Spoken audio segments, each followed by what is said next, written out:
talked about it among the guys about maybe kind of having themes for our singing nights. And not this coming Wednesday, but the following Wednesday, the 28th, we're going to try to focus a little bit on this theme of renewal and of a new beginning and a fresh start. And the Bible has a lot to say about being made new and having a fresh start. And so what I would like to invite you guys to do, if you've got a song that you want to sing or lead that speaks toward that, or if you're not much on leading songs, if you want to find a Bible passage about renewal and a fresh start that you'd like to share. Not every song is going to be on that subject, obviously, but we will still take requests and things like that. But we'd like to kind of have that theme going Wednesday. So I would encourage you men to be thinking ahead, and I'd love to have your contributions on Wednesday the 28th. Dean Martin. I believe it was Dean Martin who sang the song, "There's No Place Like Home for the Holidays." Am I right on that? Or, there's no place like home for the holidays. Was that Dean Martin? Am I wrong? Well, anyway, there is that is a real song, and the subject that it talks about is a very true one, because this time of year we want to be where? We want to be at home, and we want to be with our loved ones. And it is true that there is no place like home for the holidays, and one of the reasons we like home is because we know we're supposed to be there. We know we're not trespassing in our home. And we all have a very strong need to belong somewhere. We all have a very strong need to fit in. And when a home, now there are dysfunctional homes and there are broken homes, and of course whenever we can help to make homes better, we want to. But all that notwithstanding, home, as it should be, is a place where we know we belong. And that's why, just like Dorothy said, there's no place like home. Dorothy, Wizard of Oz, you know that reference. Okay, there really is no place like home. Last week I was at Foster's Home for Children, and the director there in our the meeting that we had, he said this is a tough time of year for these orphans. Because when they get to thinking about Christmas and everything, yeah, they're going to get some nice gifts and they'll get some expensive presents. But he said they would gladly trade every single one of those presents to have a home that they belong in and loving parents. They have a hunger for that. We all have a hunger for home. And it's home, the home as it should be, that we're really going to talk about this morning, or begin talking about. Now remember, we've been in the book of Ephesians for a while now. And remember that in Ephesians, the Apostle Paul, he's writing this letter to the Christians in Ephesus, and he's describing to them the church as it ought to be. In Ephesians, Paul is describing the ideal church. Remember what he's done? He's starting out in Ephesians, and he begins by saying, look, guys, here are all the amazing things that God has done for you. And in response, he'll finish up by saying, in view of everything God has done for you, here's what you ought to do, and here's who you ought to be. That's going to be the big message of Ephesians. And so far, here's what we've covered as we've been going through Ephesians. First of all, Paul has told the Ephesians that, guys, God had big plans for all of you, and he has big plans for all of you. Remember, you once were orphans, but what did God do? He adopted you. He made you heirs to his fabulous heavenly estate. Then Paul goes in and he prays for the Ephesians that what they have will really sink in, that they'll understand how great their blessings in Christ are. In other words, these eyes are open, but Paul prayed for these eyes to be open, the eyes of their hearts. He prayed that the eyes of their hearts would be open so that they could really see the great power at work for them and the great love for them that goes along with that power. And then last week, remember, we said you may think history is boring, but if you don't know your history, what will you do? You'll go back and you'll repeat the mistakes that you made before. And so remember last week, Paul gave the Ephesians a history lesson. He reminded them of their hopeless past and sin, and then God's loving rescue, pulling them out of that sin. And they're no longer orphans. Now they're adopted. Now they're children. They're part of a family. And that brings us to Ephesians chapter 2, verses 11 through 22, where we are this morning. Remember, Once you were orphans, but when you're adopted, you know what you're adopted into? Not just a family, but a home. And that's where we're going this morning. We're going to begin talking about this subject of home. In Ephesians 2, verses 11 through 22, Paul's going to remind the Ephesians, again, Christians who were largely Gentiles in ethnicity, meaning that they're not Jews, he's going to remind the Ephesians that when God adopted them, he also gave them a home in his kingdom, that theme of home. He's going to remind the Ephesians of the good things they gained when God welcomed them into his home. And so this morning, what we're going to do, we're not going to cover the subject entirely, but we're going to begin covering it. This morning, we're going to begin looking at the blessings of what we have right here, a home with God's family. And we will finish looking at those blessings, not next week because Mike Phillips is going to be here and we'll be in Houston, but the following week we'll finish talking about these blessings of a home with God's family. And here's where we're going. This is kind of this morning's sermon in a nutshell. Here's what Paul is going to tell us about home this morning, a home with God. He's going to tell us that when you have a home with God's family, you have a home, first of all, where you can be known, where you can be understood and accepted for who you really are. And second of all, he's going to tell us that when you have a home with God's family, you have a home that you can know, that you can understand, a place that can be familiar to you. And thirdly, I need to learn math. I can't count. Thirdly, Paul's going to say, when you have a home with God, you have a place where you can know that you are welcome. Now, you may have gone through these verses before and you may not have thought that that's what they say, but I hope we can get that out of there and come to an agreement that that's really where we're going with this, that this is accurate. All right, first of all, told you where we're going, so let's go there. First of all, in your outline, Roman numeral 2, in your outline, at home, when you're at home, I think you'll agree on this, when you are at home, think about your physical house that you live in. When you're at home, you can be known, loved and accepted and understood for who you really are. People may misjudge you and reject you out in the world, but at home, you can be known for who you really are. Paul is going to remind the Ephesians, first of all, that in God's household, it's who you are on the inside that matters. The words to fill in would be on the inside. It's who you are on the inside that matters. The outside, whether you're black or white or green or polka dotted, the outside person is really a small detail in your home. May matter to people outside of your home, but in your home it doesn't matter. Martin Luther King Jr. said this. He said, "I have a dream that my 4 little children will one day live in a nation where they will not be judged by the color of their skin, but by the content of their character." You know, it's kind of cool that he said that, because you know what he's describing when he said that? He's describing the church as it ought to be. And remember, that's what we're talking about here, because the church is a home, it's a family where we should at least all be judged by the heart, not by any external characteristic or feature. Once the Ephesians, however, didn't have that luxury. Remember, Paul's giving the Ephesians a history lesson still. And once the Ephesians were excluded from God's people based on something very external that Paul will talk about here, based on the fact that once the Ephesians were excluded from God's family based on the fact that they had not been circumcised. And here's where we're finally getting into Ephesians 2 verse 11.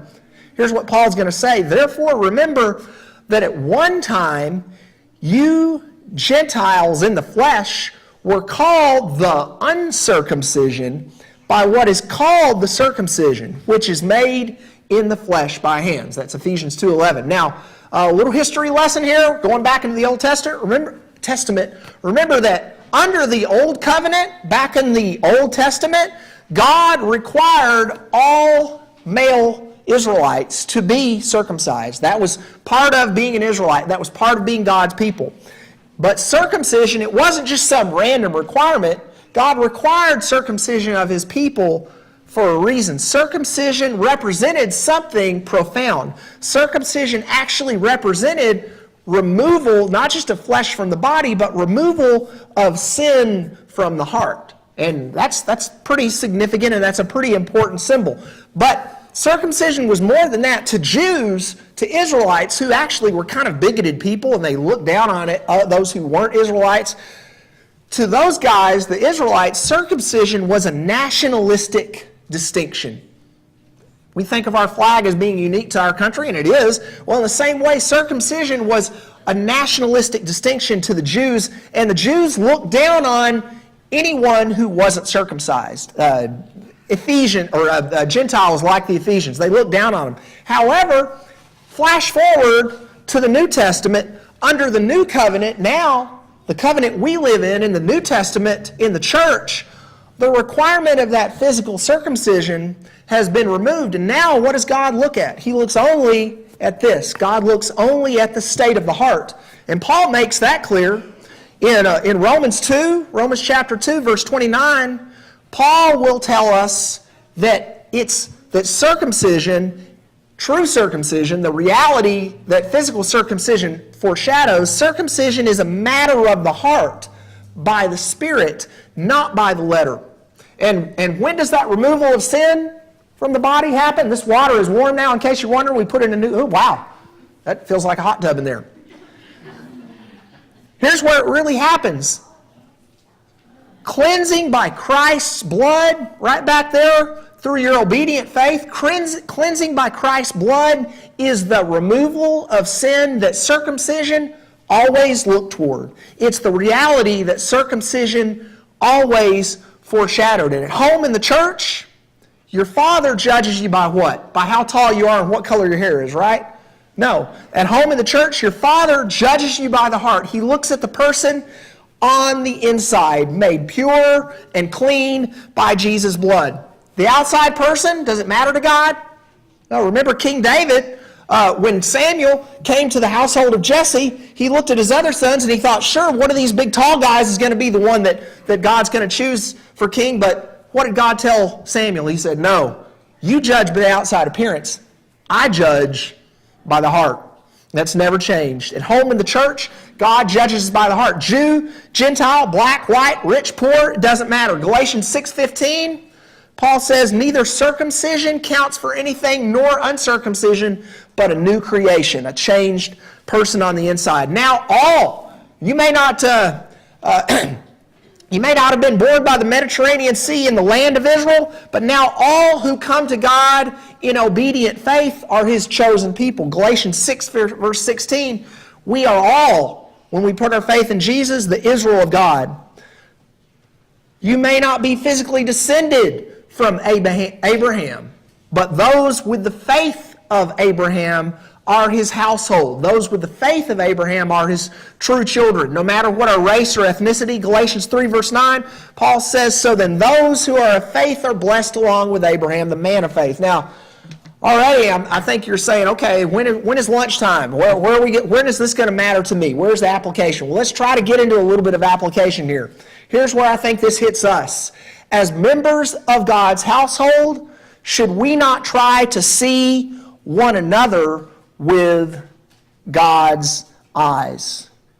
Let's not reject each other based on superficial external characteristics.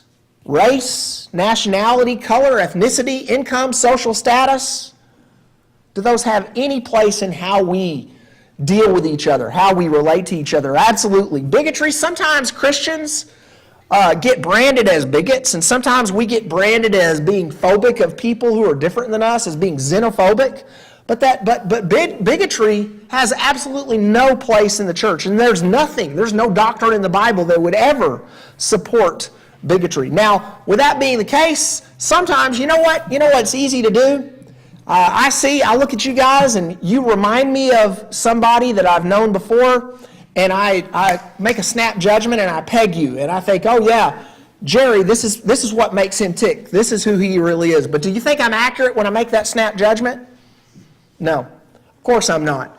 People are full of surprises, and invariably, when I sit down and get to know you better, who I think you are isn't at all who you actually are. You surprise me every time. So let's strive to look past the external to the person God sees and the person God cares about.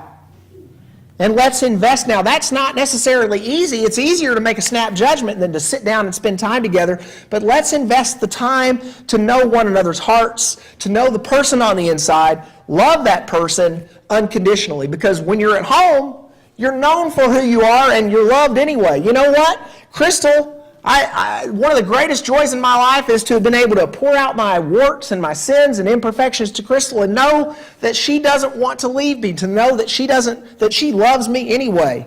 That's a wonderful part about having any home, and it's especially wonderful about a home with God. Next of all, home, it's a place where we can be known, and remember, home is also a place that we can know. Home is familiar, home is understandable, and next, Paul is going to remind the Ephesians that in God's household, their Father happily shares truth with them, the truth about Himself with them. The Ephesians and no Christians, we're not kept in the dark. Home, the word to fill in here, home is not a strange place. You know, one time I was house sitting, and I was taking care of some pets for somebody, and the hallway was L-shaped, and it went that way. Well, I was in a hurry one day, and even though that L-shaped hallway did that, I was going down the hallway, and I thought it did that, and so I made a right turn when I should have made a left turn, and I hit the hall at full force and I knocked myself on the ground. That was a strange place. I didn't know my way around. But in our home, you know, it's dark at night, and I can wander around at night, and I can find everything by touch and feel, because home is familiar, and that's the way that it ought to be. The American author Gene Stratton Porter said, "Do you know that being a stranger is the hardest thing that can happen to anyone in this world?" One time, I did something that I probably was not my greatest judgment and probably one of my worst. I decided to go down into Mexico by myself in my little Ford Escort, and I went a few hours south of the border down in Mexico, and I got down there and I thought, I'm out of my mind, and I was terrified. And by the time, you know, the speed limits are in kilometers instead of miles, and everything was strange and alien. And when I got back to the United States, I wanted to get out of my car and kiss the ground. Because it's frightening to be alone in a place where you don't know the people and you don't know the customs, you don't know the culture, you don't know the language. And once the Ephesians were kind of like that. Once the Ephesians were strangers to God's family. They didn't know about the true God. They were excluded from the news about Jesus. And now we're back to Ephesians 2 verse 12. Here's what we read. Ephesians 2 verse 12, Paul says, "Remember that you were at that time separated from Christ, alienated from the commonwealth of Israel, and strangers to the covenants of promise, having no hope and without God in the world." Remember on the day of Pentecost, when Peter and the other apostles first started preaching about Jesus, they weren't preaching to Gentiles like the Ephesians. They were only preaching to the Jews. The news about Jesus was first only proclaimed to Jews, and Gentiles, like most of those in Ephesus, they didn't know about Jesus.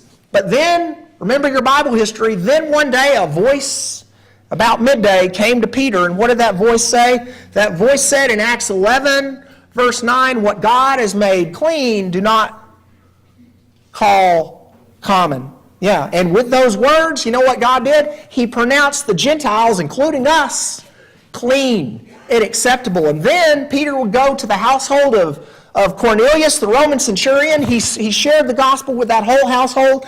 They became Christians. And from there, the gospel went out to all of the Gentiles, including the Ephesians and including us. And now, Jesus, remember what the writer of Hebrews tells us? The writer of Hebrews says that Jesus isn't ashamed to call us what? Brothers or sisters. And Jesus tells us in John 15:15 that we're His friends and that He shares Himself and His truth and His Father's business with us openly. John 15:15, Jesus says, "No longer do I call you servants, for the servant does not know what his master is doing, but I have called you friends, for all that I have heard from my Father, I have also made known to you." Home is a place we can understand. Home is filled with people we can know and understand. We have a father. We have a brother in Jesus we can know and understand. When I moved out to San Francisco for a while, I was back before I knew Crystal, and after I got out of school, I moved out there and lived on my own for a while. And I was so homesick that it was painful. It was practically paralyzing. I've never experienced anything like it. But I remember when there are not a lot of churches of Christ out there, but I remember when I finally found a little congregation to go and be a part of, that was the greatest relief that I have almost ever felt. Because when I walked into that church, I felt familiarity. I felt mutual understanding. I felt I was at home for the first time in a long time. And that's true no matter where you go, no matter what corner of the world you go to, when you find the church, you can find what? You can find home. And the wonderful thing about home, you understand the people in your home. Our Father gladly, if we'll only open up His Word, our Father gladly reveals who He is to us. He wants us to know Him. He wants to be home. He wants to be known, rather. And if our Father wants to be known, shouldn't we also want to be known to each other? As members of the same household, let's likewise share ourselves openly and honestly with each other. Here's where we're getting again into some practical application.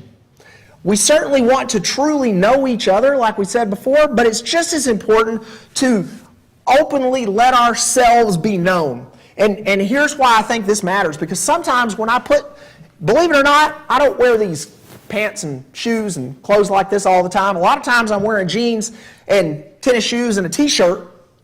But sometimes when we put on these clothes, we also put on a different personality. Sometimes you talk to somebody at church and then you see them out in the community, and the two people, they look a lot alike, but they seem quite different. So here's what I'm saying. When we're together, we need to take off our church masks that we put on. Sometimes we try to be who we think people expect us to be rather than being who we truly are. I think it's important, and I think the Bible bears it out, that together we need to be open and authentic and genuine and knowable to each other. As a matter of fact, in Ephesians 4, verse 25, Paul says, "Therefore, having put away falsehood, let each one of you speak the truth with his neighbor." And I believe that's, of course, not lying, but also being genuine. And then he goes on to say, speak the truth with your neighbor, for we are members one of another. We're family. Let's be open and authentic with each other like family is. And more than that, let's also remember, when we go out in the world, what do? We let our light shine. We don't put it under a bushel. Let's also, I knew two people in San Diego who worked together for years and years. They were both Christians, and neither one of them knew that the other was a Christian, even though they worked together day in and day out, because they kept their light under a bushel. They didn't share who they were. And so let's not do that. Let's be eager to familiarize the world with our faith. Let's freely let our light shine. And let's strive to help those from the world around us also be familiar and feel at home in our midst. And finally, the third point this morning, how are we doing on time? Okay, we'll get it under 30 minutes, I think. All right. Somebody said, what do you like a sermon to be about? And somebody said, I like it to be about 20 minutes. We missed that mark, but still, maybe your grumbling stomachs won't noise me. All right, third thing we notice is that the door to your home is always open to you.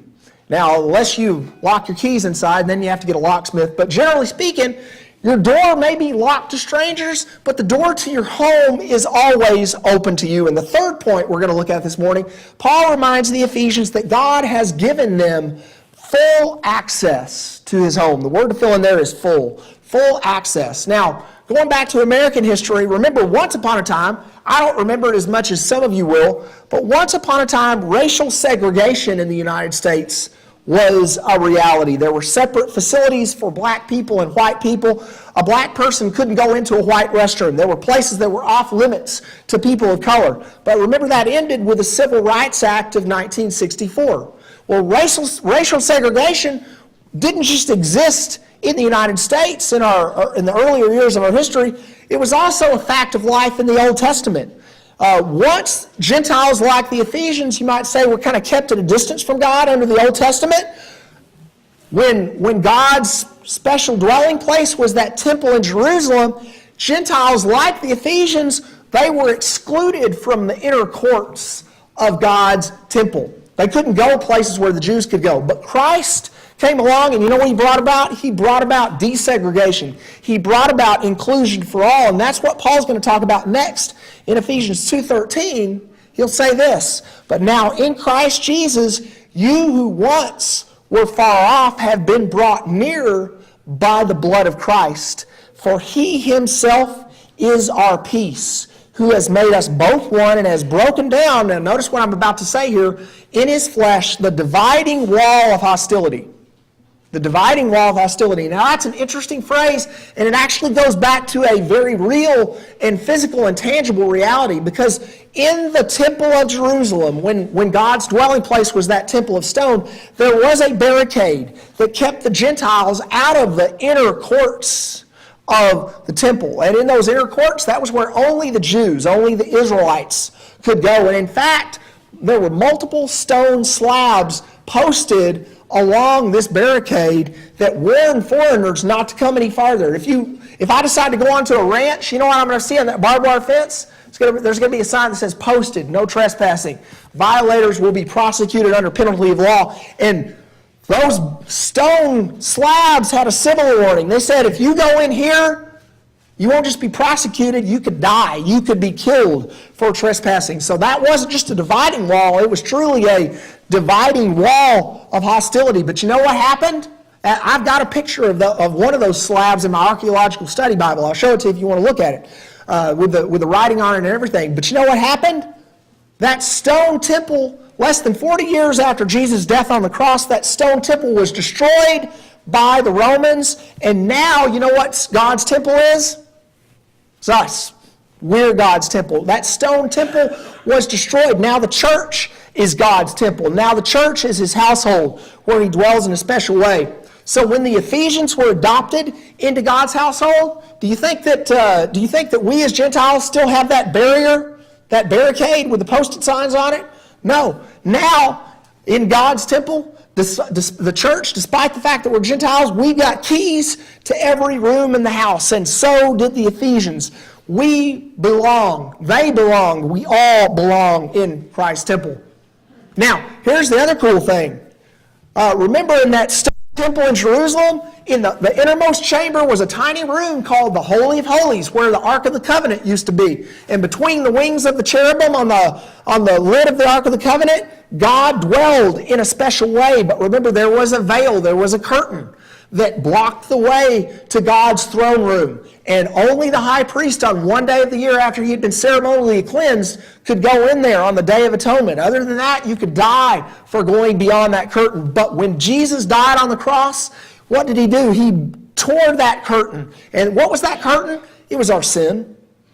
Christ tore the veil of sin that blocked the way to our Father's throne. And now our Father welcomes us into his presence. Now he counts us all worthy to come before him. Again, a conversation I had a week ago, there are people who don't come to church because they don't feel like they're worthy.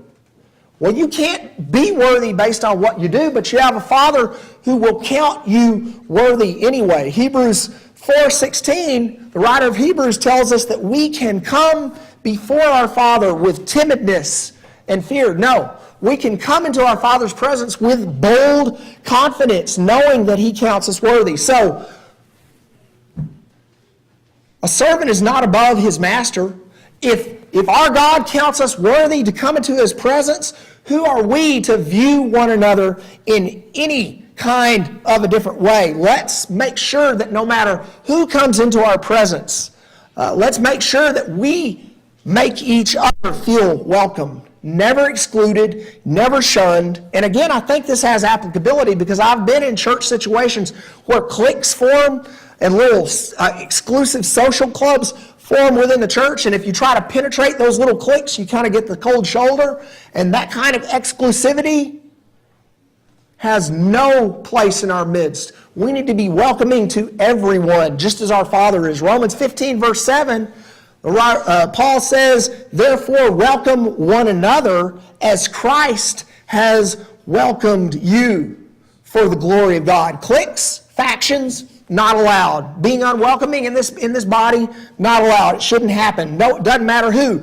All of us, as we deal with others, when people come into our midst, seeking God, seeking a place to belong, they need to feel welcome. Our Father welcomes us. We need to welcome each other. Once we were all orphans, but our Father adopted us. Your Father doesn't just adopt you, though. He welcomes you into His home. And remember what we've seen about our home so far? In your home, you can be known and loved and accepted for who you are. In your home, you'll find a place that's familiar and understandable. You can know your Father. He reveals Himself to you. We should likewise be genuine and authentic and knowable to each other. And your home is a place where you can know that you are welcome. Your Father counts you worthy. We ought also to count one another worthy. Remember, there's no place like home, and there's no better place than a home with God. So this morning, if you need a home, you found it. Your Father is eager to adopt you. If you are homeless, if you're an orphan right now, you have a Father who wants to take you in. If you've wandered out, if you're homeless, come back home. Whatever your need might be this morning, we invite you to come forward as we stand and as we sing this invitation song.